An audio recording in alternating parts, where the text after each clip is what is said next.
기본으로 돌아가자라고 하는 주제를 가지고 새해 첫 주부터 함께 말씀을 나누고 있습니다. 저희가 가장 먼저 살펴보았던 첫 번째 기본은 하나님께 드리는 진실한 예배, 참된 예배였습니다. 그리고 지난주에 보았던 두 번째 기본은 우리가 하나님의 말씀을 사랑하고 말씀을 가까이 하는 것으로 돌아가야 한다라는 것이었습니다. 오늘 함께 생각하려는 기본, 성도의 기본은 기도입니다. 기도에 대해서 오늘 잠깐 생각해 보면 좋겠습니다. 처음에 보았던 예배, 그리고 지난주에 생각했던 말씀, 그리고 오늘 살펴볼 기도, 각각 주제가 다른 것 같지만 이 세 가지는 한 가지 공통점을 전제하고 있습니다. 바로 우리가 하나님과 교제할 수 있고 그리고 하나님과 교제해야 한다라고 하는 부분입니다. 우리 하나님은 추상적인 어떠한 개념이거나 어떠한 법칙 정도가 아니라 하나님은 인격적인 분이시고 우리와 사귐을 가질 수 있고 우리와 사귀기를 원하시는 분이기 때문에 이 예배와 말씀과 기도, 이 모든 것이 하나님의 인격적인 성품의 근거에서 가능한 것이죠. 예배는 우리가 하나님을 만나는 시간입니다. 말씀은 하나님께서 그분의 생각과 그분의 뜻을 우리에게 알려주시는 소위 하나님의 계시, 하나님께서 그분을 보여주시는 것이다. 우리가 그렇게 표현하죠. 말씀이 이루어지는 방향을 우리가 좀 심플하게 설명해 본다면 하나님께로부터 우리를 향하여 소통이 이루어지는 것, 커뮤니케이션이 이루어지는 것이 말씀이라고 볼 수 있습니다. 하나님으로부터 우리에게 내려오는 것이죠. 그런데 우리가 하나님과 관계를 맺고 교제할 때 참 감사한 것은 하나님과의 소통이 한쪽 방향으로 일방적으로만 이루어지지 않는다라는 것입니다. 하나님께서 말씀하시고 하나님께서 명령하시고 우리는 그냥 잠자코 듣기만 하고 거기에 순종만 해야 되는 것이 아니라 일방적인 관계가 아니라 우리도 하나님께 말을 할 수 있고 그리고 하나님께서 우리의 말을 주의 깊게 들으신다. 귀를 기울여 들으신다. 여러분, 이것이 기도에 대한 가장 심플한 정의이지 않겠습니까? 우리도 하나님께 말할 수 있고 그리고 하나님께서 우리 말을 들으신다는 것이죠. 무엇을 보면 그것을 알 수 있는가? 저는 성경 안에 이 시편이라고 하는 아름다운 노래들이 들어있다라고 하는 사실이 하나님께서 우리의 말에 귀 기울이신다라고 하는 이 사실에 대한 가장 좋은 증거라고 생각합니다. 단지 한두 편의 시편이 아니라 총 150편이나 되는 시편 말씀들이 성경 안에 가득합니다. 성경 안에는 여러 가지 문학적인 장르가 있습니다. 하나님께서 그 백성들에게 너희는 이렇게 이러한 규칙을 지키면서 살아라 가르쳐 주신 율법서, 규칙에 대한 내용들이 있습니다. 또 하나님이 어떤 일을 행하셨는지를 이야기로 우리에게 알려주는 역사서, 이러한 장르도 있습니다. 또 하나님께서 직접 선지자들을 통해서 설교하시고 그리고 사도들을 통해서 직접 선포하시는 설교 모음집이라고 할 수 있는 예언서, 또 선지서, 서신서, 이러한 내용들도 성경 안에 있습니다. 제가 지금까지 언급한 이러한 세 가지 장르는 하나님께서 그분의 뜻을 우리에게 직접적으로 말씀하시는, 일방적으로 선포하시는 그러한 내용인 반면에 우리가 오늘 살펴보는 이 시편은 우리가 하나님을 향해서 우리의 마음을 표현하고 고백하는 그러한 내용입니다. 하나님의 마음, 하나님의 생각을 우리에게 주입시키는 것이 아니라 우리의 마음, 우리의 상황을 하나님 앞에 올려드리고 들려드리는 것, 이것이 시편의 주된 목적이죠. 물론 시편 안에는 교훈적인 시도 있지만 대부분의 시는 하나님께 하소연하고 하나님의 도움을 호소하는 탄원 형식의 시입니다. 영어로는 petition psalm이라고 부르죠. 탄원하는 시가 시편의 많은 부분을 차지하고 있습니다. 여러 가지 다양한 상황 속에서 여러 가지 마음을 하나님 앞에 호소합니다. 그 사연들은 각각 다양하지만 하나님께 간청하는 우리의 언어, 우리의 말이 거룩한 성경 안에 들어있다. 그리고 하나님께서 그 고백들을 대대로 읽고 하나님과 교제할 수 있도록 남겨두셨다라고 하는 것은 하나님이 우리의 말을 듣기 원하시는구나, 즐겨 들으시는구나 하는 것을 잘 보여주는 증거죠. 오늘 저희가 함께 읽은 이 시편 말씀은 자신의 안타까운 상황을 하나님 앞에 하소연하는 대표적인 탄원 기도의 한 예입니다. 이 시를 쓴 시인은 시편을 시작하자마자 하나님 앞에 자신의 답답하고 불편한 마음을 가감 없이 쏟아놓고 있습니다. 우리 1절 시작하는 부분 한번 같이 읽어보실까요? 1절 같이 읽겠습니다. 시작. 여호와여 어찌하여 멀리 서시며 어찌하여 환난 때에 숨으시나이까. 여러분, 이 1절의 고백, 이 말을 하고 있는 이 시인의 마음 상태가 어떻게 느껴지십니까? 어떤 마음으로 지금 이러한 고백을 하고 있는 걸까요? 잔뜩 불만이 가득한 고백이지 않습니까? 잔뜩 화가 나 있습니다. 굉장히 퉁명스럽습니다. 하나님, 어찌하여 멀리 계시며 어찌하여 환난 때에 숨어버리셨습니까? 굉장히 하나님 앞에 서운한 마음을 표현하고 있죠. 왜 이렇게 서운한가? 그 이유는 하나님께서 악인들을 가만히 내버려 두고 계신다라고 하는 상황 때문에 그렇습니다. 2절부터 11절까지의 긴 내용이 악인들이 하고 있는 그러한 악한 일들을 낱낱이 하나님 앞에 고발하고 있는 그러한 내용들인데요. 마치 어린아이들이 억울한 일을 당하면 친구한테 한 대 맞으면 엄마한테 또는 아빠한테 쪼르르 달려가서 누가 나 때렸어요라고 일러 바치는 것처럼 이 시인이 2절부터 11절까지 총 10절에 걸치는 10개의 절에 걸치는 내용을 바탕으로 하나님 앞에 고발합니다. 악인들이 지금 이렇게 하고 있습니다. 일러 바치는 것입니다. 몇 구절만 한번 찾아보죠. 2절 말씀 보시면 하나님 악한 자가 가련한 자를 심히 압박하고 있습니다.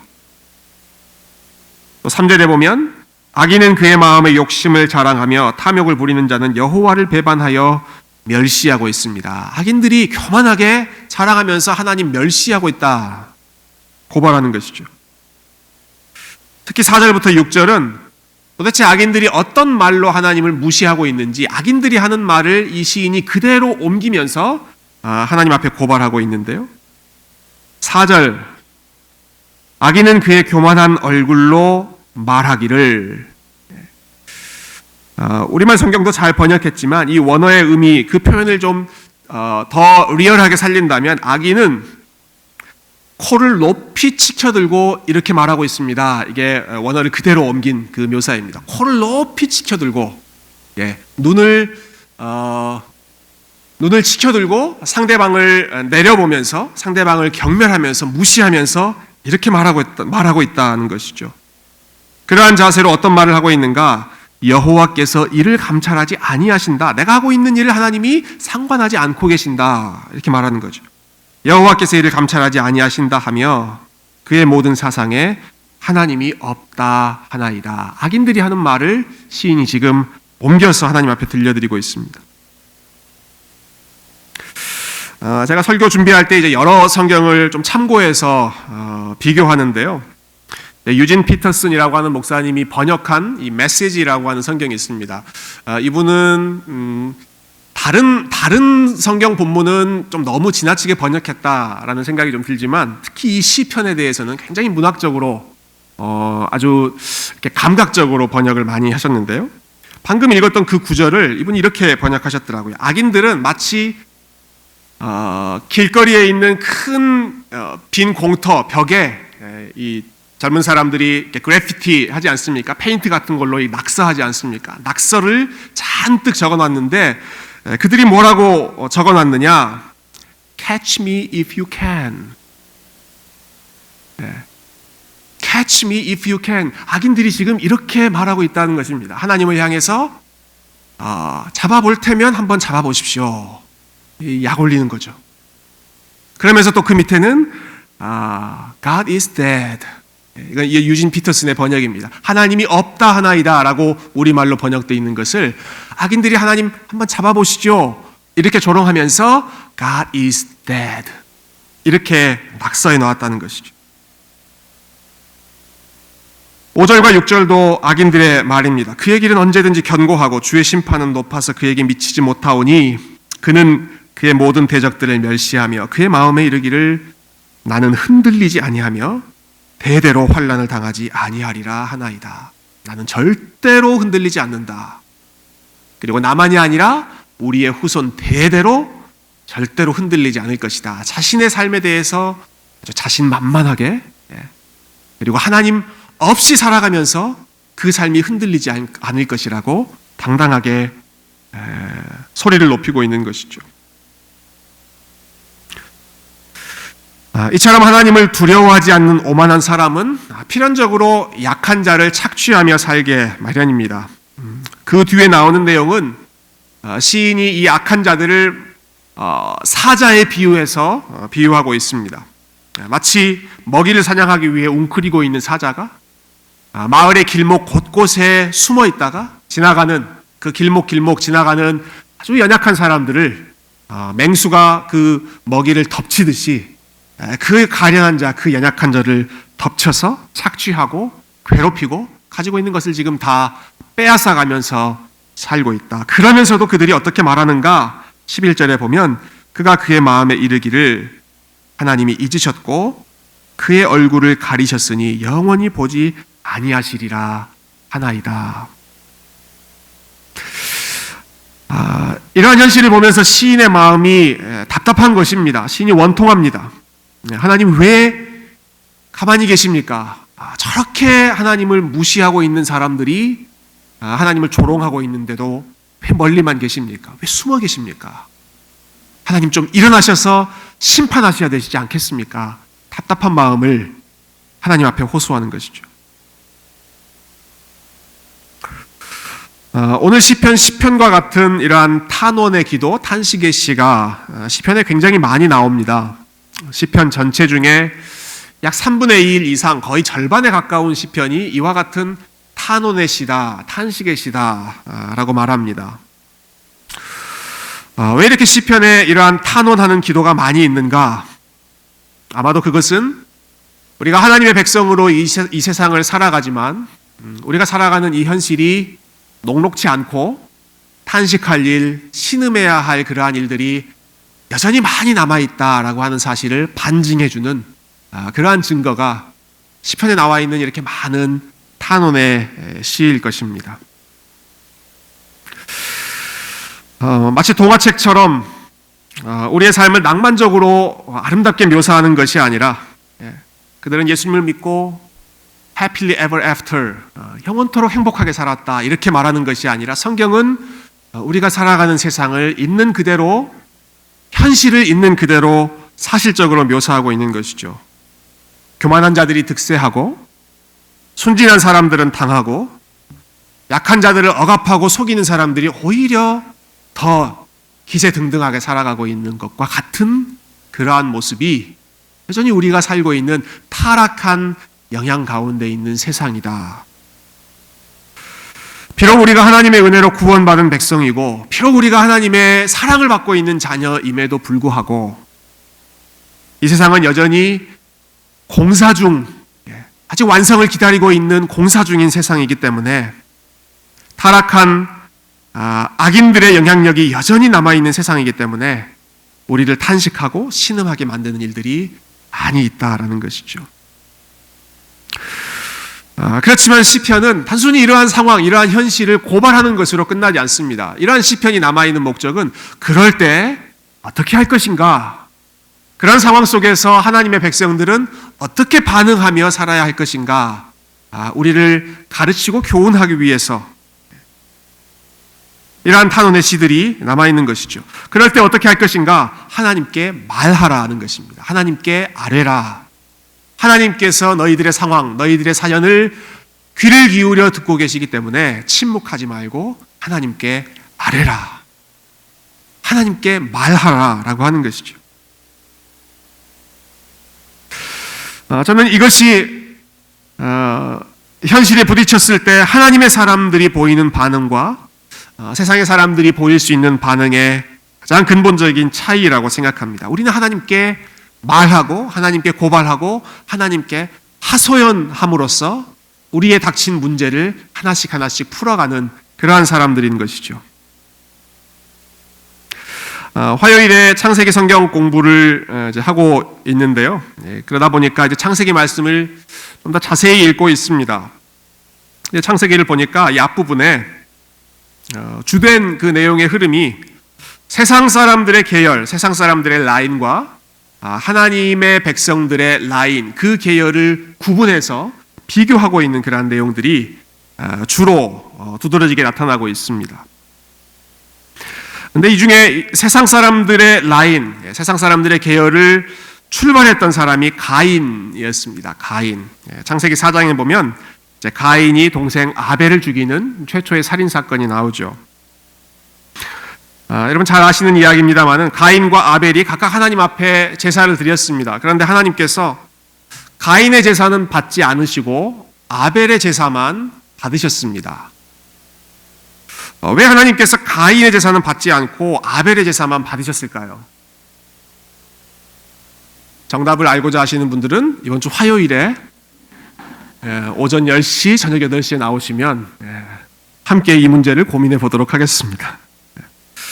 화요일에 할 게 좀 남겨 있어야지 되지 않겠습니까? 그 이유, 여러 가지 이야기들이 있지만 그 이유에 대해서는 우리가 다시 살펴보기로 하고, 그렇지만 우리가 확실히 아는 사실은 가인이 그 상황 속에서 서운하고 분한 마음 단단히 들었을 것입니다. 왜 내 제사는 받지 않고 동생의 제사만 받으셨는가? 근데 여러분 그때 가인이 어떻게 행했는가 하는 것을 기억하시면 좋겠습니다. 어떻게 행했는가도 중요하지만 사실은 어떻게 행하지 않았는가, 가인이 하지 않는 일 한 가지를 주목해 본다면 그것은 하나님 앞에 말하는 것을 가인은 하지 않습니다. 하나님께 묻는 것을 하지 않습니다. 하나님, 왜 제 제사는 안 받으세요? 하나님 서운합니다. 분합니다. 제가 뭘 잘못했습니까? 하나님 앞에 가서 토로하는 것 가인의 입에서 나오지 않습니다. 그냥 분한 마음을 속에다가 쌓아놓고 안색이 변할 정도로 씩씩거리다가 마음에 안 드니까 동생을 제거해버리는, 자기 손으로 그 문제를 해결해버리는 것이 가인이 선택한 방식이었습니다. 그 후에 가인의 후손들은 이 일들을 더 심각하게, 더 심화시킵니다. 가인의 후손 중에는 라멕이라고 하는 사람이 있었는데요. 이 사람은 터프가이 중에 터프가이입니다. 그가 얼마나 폭력적이고 잔인한 사람이었는지 심지어 그는 이렇게 자신이 행한 일을 자랑하기까지 합니다. 내 아내들이여, 성경에 보면 이 사람이 처음으로 아내를 2명 맞이했던 사람인데요. 내 아내들이여 이렇게 부른 다음에 내 말을 들으라. 나의 상처로 말미암아 내가 사람을 죽였고 나의 상함으로 말미암아 소년을 죽였도다. 라멕이 하는 이야기입니다. 나의 상처로 말미암아 내가 사람 죽였다. 누가 나 조금 상하게 만들어서 내가 없애버렸다라는 것이죠. 근데 그 대상이 심지어 연약한 소년임에도 불구하고 그 나의 상함으로 말미암아 내가 소년을 죽였도다. 이것을 양심의 가책을 느끼면서 이야기하는 게 아니라 보란듯이 당당하게 이야기하는 것입니다.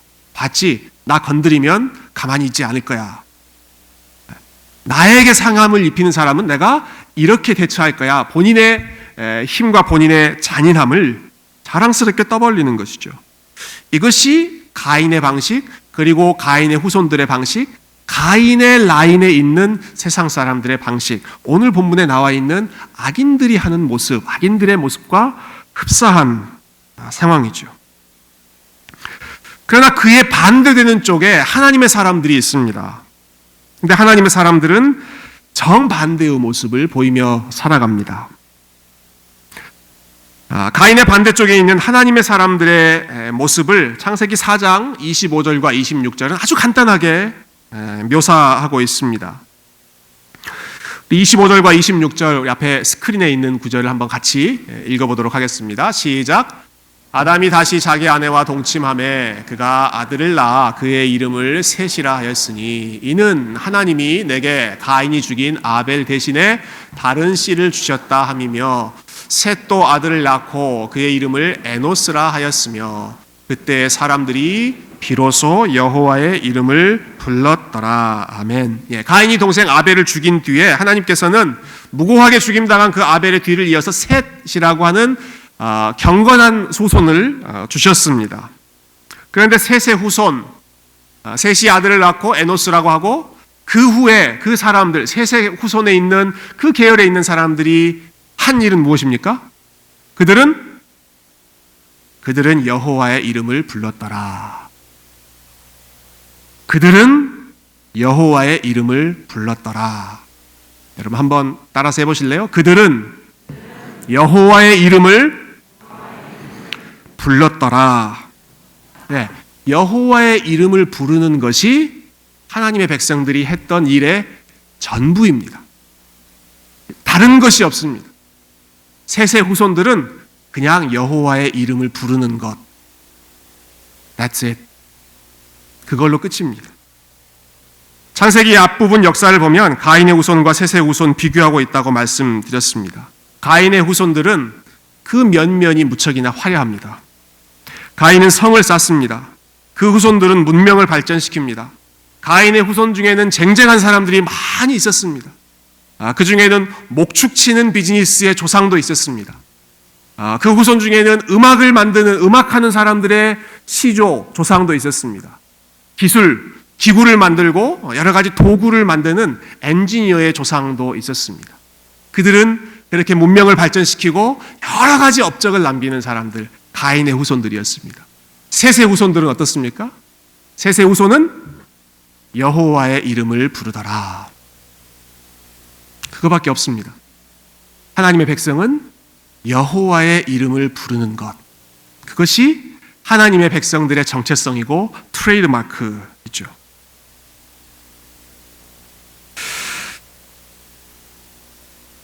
이렇다 할 업적을 남기지도 않았고 큰 문명을 발전시킨 것도 아니지만 그들에 대해서 성경이 기록하는 딱 한 가지의 내용, 그들은 비로소 여호와의 이름을 불렀더라.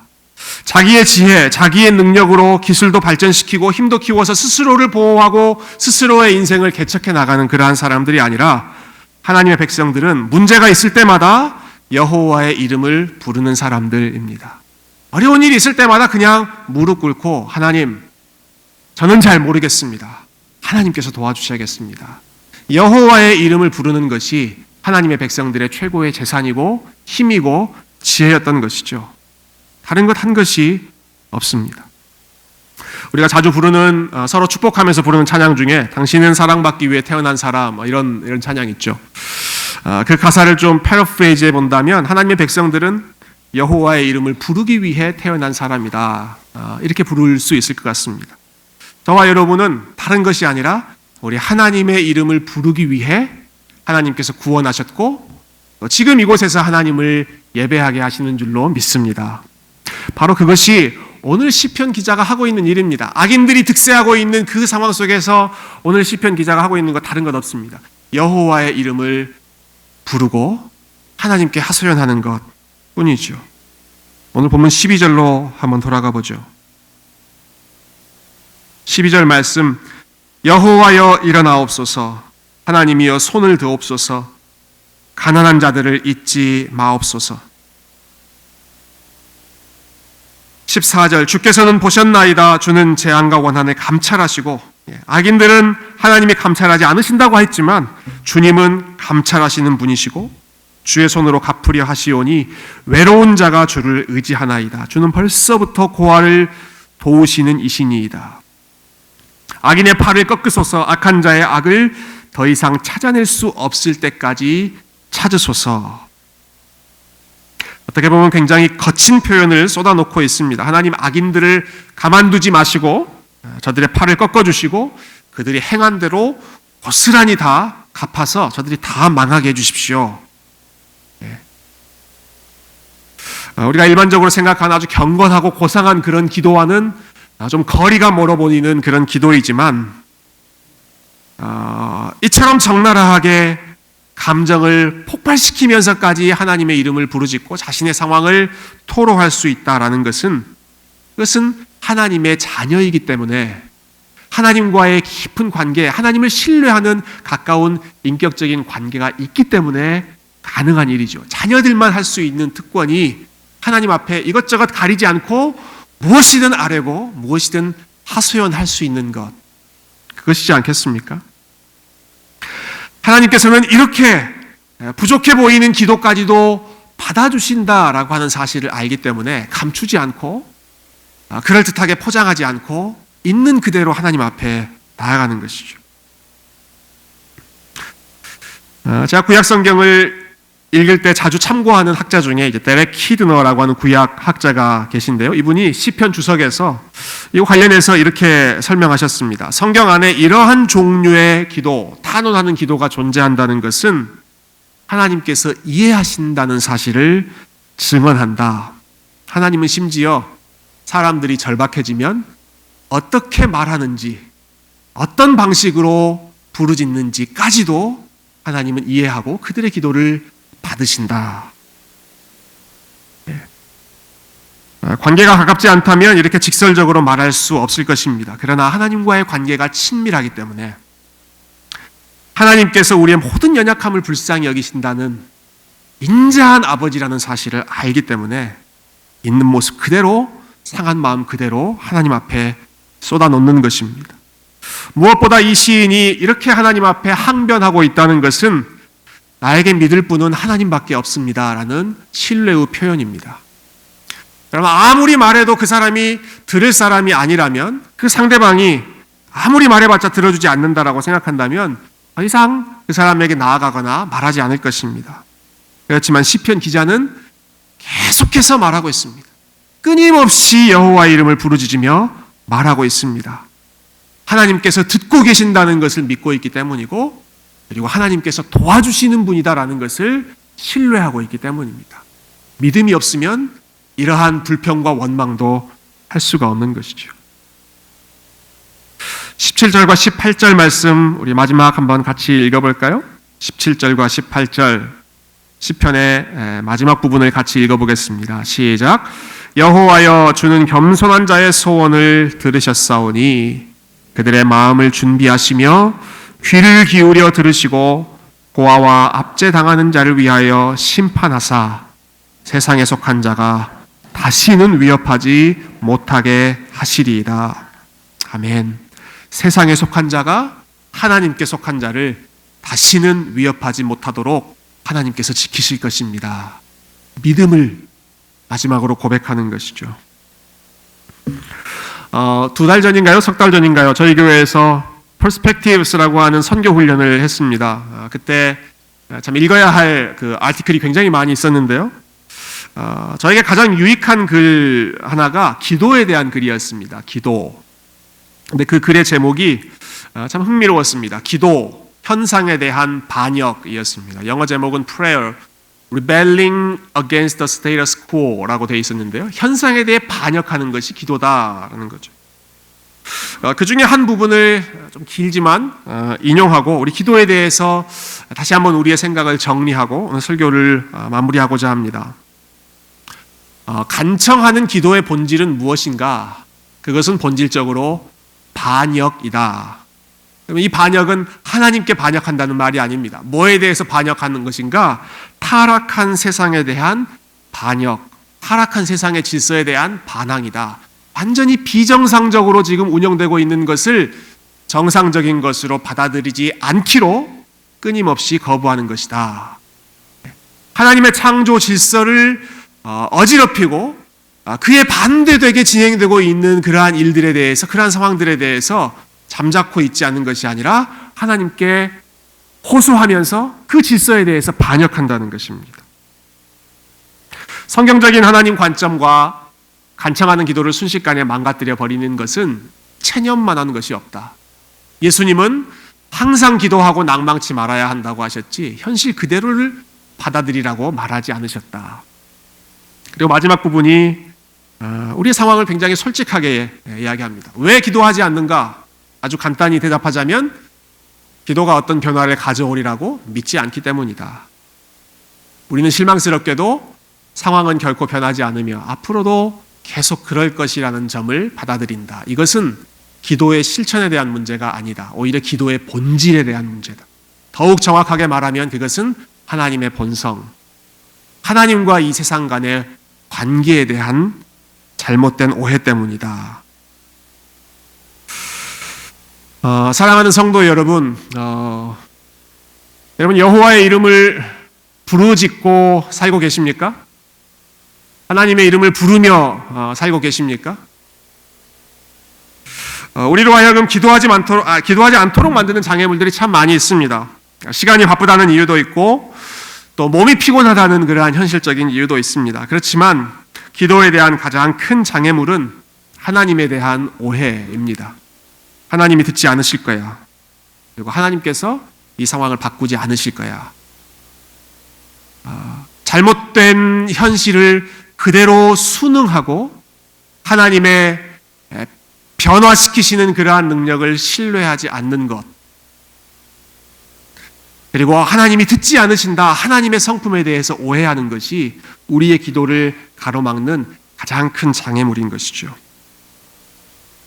그러나 오늘 본문의 시편 기자가 고백한 것처럼 여러분, 하나님은 겸손한 자의 소원에 귀를 기울이시며 타락한 세상 속에서 저와 여러분을 탄식하게 신음하게 만드는 모든 문제들을 감찰하고 지켜보고 계실 뿐 아니라 그 모든 상황을 합력하여 선을 이루고 우리에게 가장 유익한 상황으로 바꾸시는 분임을 믿으시기를 바랍니다. 그래야 여러분 잠잠히 계시지 마시고 여러분의 마음을, 여러분의 상황을 하나님 앞에 마음껏 쏟아놓고 하나님의 이름을 마음껏 부르짖고 그리고 하나님께서 어떻게 인도하시는지를 체험하며 살아계신 하나님과 함께 동행하시는 복된 믿음의 여정, 여호와의 이름을 부르는 경건한 주의 백성들 다 되실 수 있기를 주님의 이름으로 축원드립니다.